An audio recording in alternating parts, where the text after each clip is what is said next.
49 అంటే సంతానం, 49 అంటే సంతోషం. 39 ఆంధ్రప్రదేశ్, తెలంగాణ.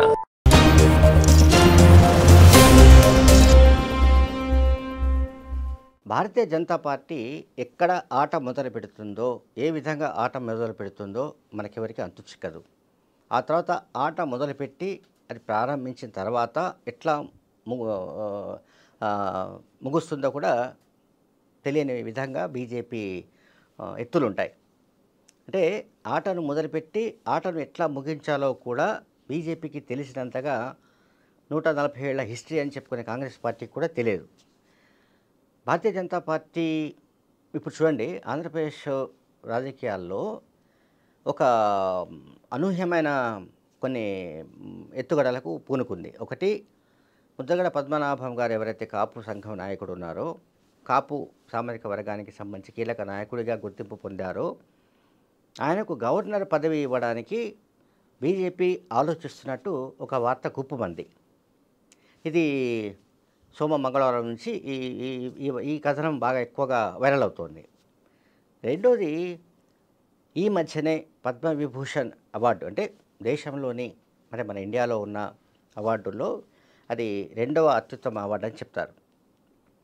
అటువంటి పద్మవిభూషణ్ అవార్డు ఇచ్చిన చిరంజీవి గారికి రాజకీయంగా కూడా గౌరవప్రదమైన స్థానం ఇవ్వడానికి బీజేపీ ఆలోచిస్తున్నట్టు తెలుస్తోంది. ఈ నేపథ్యంలో ఉత్తరప్రదేశ్ నుంచి ఆయనకు బీజేపీ కోటాలో రాజ్యసభ సీటును ఆయనకు ఆఫర్ చేయడానికి ప్రయత్నిస్తున్నట్టు ఒక కథనం ఇప్పుడు వైరల్ అవుతుంది. అయితే బీజేపీ ఆఫర్ని చిరంజీవి ఆమోదిస్తారా, తిరస్కరిస్తారా అన్నది ఇంకా చిరంజీవి దాకా ఇంకా, అంటే ఇదంతా వైరల్ అవుతున్న కథనాలకు సంబంధించి చెప్తున్నాను. ఇందులో కొంత గాసిప్స్ కూడా ఉండొచ్చు మేబీ.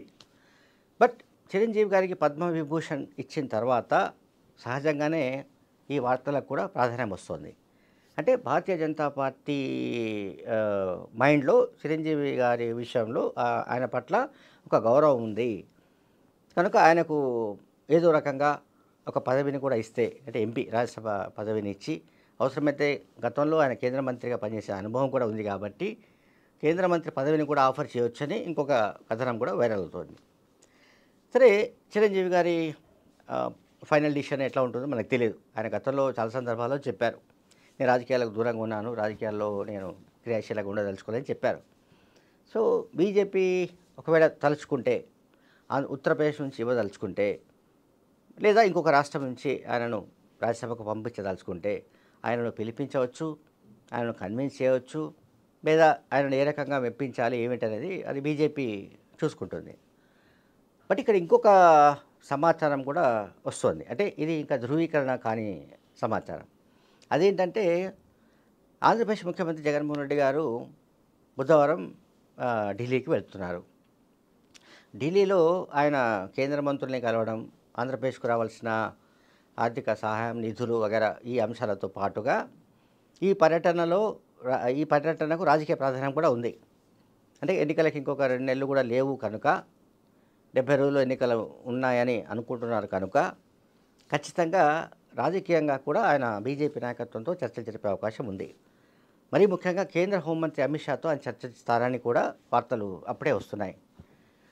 సో ఆంధ్రప్రదేశ్ నుంచి రాజ్యసభ సీట్లు 3 ఖాళీ అవుతున్నాయి. ఫిబ్రవరిలో జరగబోయే రాజ్యసభ ఎన్నికల్లో 3 సీట్లు ఆంధ్రప్రదేశ్ ఖాళీ అవుతున్నాయి. సో ఆ 3 స్థానాల్లో ఎవరికి ఇవ్వాలి అనే దానికి సంబంధించి జగన్మోహన్ రెడ్డి గారు ఇప్పటికే ఒక 3-4 ఆయన హామీ ఇచ్చారు.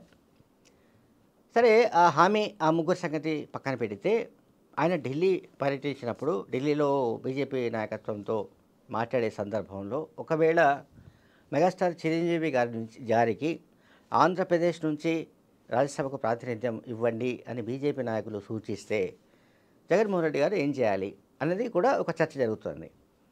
ఇప్పుడు జగన్మోహన్ రెడ్డి ఒక ఎల్లో మీడియాకు సంబంధించిన ఒక ప్రధాన పత్రిక ఇవాళ వండి వాల్చిన కథనంలో చిరంజీవి గారి పేరు ప్రస్తావన లేదు, కానీ ఒక అంశం ఉంది. XYZ ఈ 3కి వాళ్ళు జగన్మోహన్ రెడ్డి గారు ఒక హామీ ఇచ్చారు, రాజ్యసభ సీట్లను మీకు ఇస్తానని చెప్పారు. అయితే అందులో ఒకరిని డ్రాప్ చేయడానికి కూడా జగన్మోహన్ రెడ్డి గారు మానసికంగా సిద్ధమయ్యారు. ఆయన ఢిల్లీ పర్యటనలో బీజేపీ నాయకులు కనుక ఒకవేళ ఎవరినైనా ఒక పారిశ్రామికవేత్తను కానీ లేదా ఇంకెవరైనా ఒక ప్రముఖుడిని కానీ వాళ్ళు సూచిస్తే ఆ వ్యక్తికి ఆంధ్రప్రదేశ్ కోటాలో ఎంపీ ఇవ్వడానికి బహుశా వైసీపీ వెనుకాడే అవకాశం లేదని కూడా ఆ కథనం ఆ ఎల్లో మీడియా పత్రికలో రాశారు. అంటే దీన్ని బట్టి నేనేం చెప్తున్నానంటే అదేమో ఒక ఊహాగానమైన ఊహలకు సంబంధించిన వార్త, కానీ అందులో కొంత నిజం ఉంది. ఇప్పుడు రాజ్యసభ సీట్లు 3 వస్తున్నాయి ఏపీకి. ఆ 3 సీట్లను వైసీపీకి సంబంధించిన వాళ్ళకి జగన్మోహన్ రెడ్డి గారు ఇస్తారు. అందులో మనకెవరికి అనుమానం ఏం లేదు. కానీ ఒకవేళ బీజేపీతో మాట్లాడినప్పుడు బీజేపీ కనుక ఒకవేళ ఎవరినైనా సూచిస్తే వాళ్ళకి ఇవ్వడానికి కూడా బహుశా జగన్మోహన్ రెడ్డి గారికి అభ్యంతరం ఉండకపోవచ్చు. అంటే 2 సీట్లను ఆంధ్రప్రదేశ్కు పరిమితం చేసుకొని ఒక సీటును బీజేపీ ఎవరైనా ప్రతిపాదిస్తే, ఏ ప్రముఖుడినో లేదంటే నేషనలిస్టో ఎవరైనా ప్రతిపాదిస్తే వాళ్ళకు కూడా ఈ 3 సీట్లలో ఒకదాన్ని అకామిడేట్ చేసే అవకాశాలను మనం తోసిపుచ్చడానికి వీల్లేదు.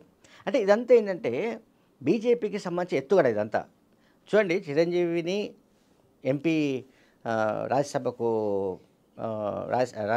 తీసుకొచ్చుకోవాలని, అంటే రాజ్యసభ సీట్ ఇవ్వాలని, అట్లాగే ముద్రగడ పద్మనాభంకు గవర్నర్ పదవి ఇవ్వాలని ఈ రకమైన ప్రతిపాదనలు, ఈ రకమైన చర్చలు అనండి, ఊహాగానాలండి, ఇవన్నీ కూడా ఇప్పుడు వైరల్ అవుతున్నాయి. ఇందులో ఏది నిజం ఏది అబద్ధం అని తెలియడానికి మనకు కొంత సమయం పట్టవచ్చు. బట్ ఈలోగా ఇదంతా కూడా బాగా విస్తృతంగా ఇది ప్రచారం జరుగుతున్నట్టుగా కనిపిస్తోంది.